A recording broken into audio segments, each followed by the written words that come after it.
Kasus tindak pidana perdagangan orang atau TPPO melibatkan mantan anggota DPRD ND yang ditangani oleh Polres Ngada wilayah hukum Polda Nusa Tenggara Timur sejak Agustus 2018 atau kurang lebih 6 tahun lalu akhirnya menemui titik terang. Kasus tersebut kini memasuki tahap 2 yang mana Polres Ngada pada Rabu 26 Juli menyerahkan 2 tersangka dan barang bukti ke Kejari Ngada.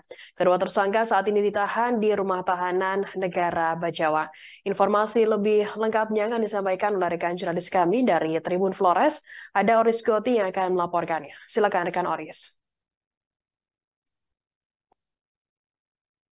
Baik Firda dan Tribunar sekalian, dapat saya laporkan bahwa dua tersangka itu yang pertama berinisial SM, berusia 64 tahun, jenis kelamin lelaki, warga desa Waikoka, Kecamatan Nesesa, Kabupaten Nagikeo, dan RE, jenis kelamin laki-laki, berusia 57 tahun yang adalah mantan anggota DPRD ND, warga Kelurahan Onekore, Kabupaten ND.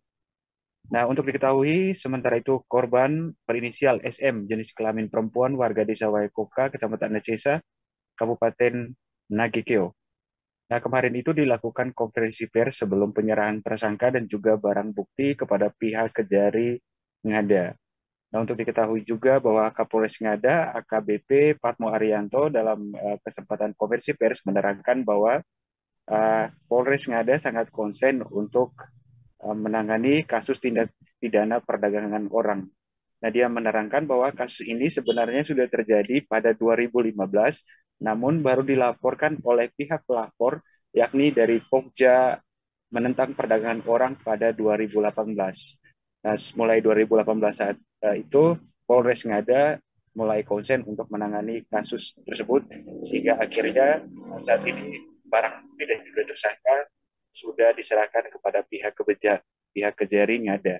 Nah, untuk diketahui juga bahwa pasal yang disangkakan kepada kedua tersangka tersebut, yakni pasal 6 Undang-Undang Republik Indonesia nomor 21 tahun 2007 tentang pemberantasan tindak pidana perdagangan orang, junto pasal 55 ayat 1 KUHP.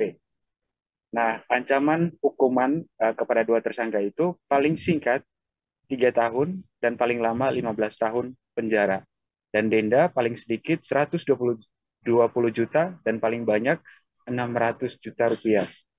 Nah, mengenai dari pihak Pokja tentang perdagangan orang atau Pokja MPM diwakili oleh Veronica Aja yang menjelaskan mengenai bagaimana pihak Pokja MPM pertama kali menemukan keberadaan korban. Nah, untuk diketahui bahwa korban diberangkatkan ke Jakarta pada 2014 dan bekerja di Jakarta pada seorang majikan sebagai asisten rumah tangga selama kurang lebih 3 tahun tanpa digaji. Nah, pihak MPE mengetahui keberadaan korban diketahui ketika uh, dari sebuah postingan Facebook yang memperlihatkan bahwa korban saat itu terjaring razia Satpol PP. Nah, dari situlah keberadaan korban dan kisah di balik keberangkatan korban ke Jakarta mulai terkuak. Dan pihak Pokja MPM sangat berharap bahwa kasus ini bisa berjalan tuntas dan para pelaku bisa dihukum sesuai dengan perbuatannya. Demikian Firda dan Tribuners. Baik, terima kasih rekan jurnalis dari Tribun Flores, Oris Goti atas laporan Anda. Selamat bertugas kembali. Dan Tribuners akan kami tampilkan wawancara berikut dari Veronica Aja, perwakilan Pokja menentang perdagangan manusia. Berikut liputan Anda. Kami dari Pokja menentang perdagangan manusia memberi apresiasi terhadap Polres Ngada yang sudah melakukan berbagai cara sehingga kasus ini bisa berlanjut ke kejaksaan.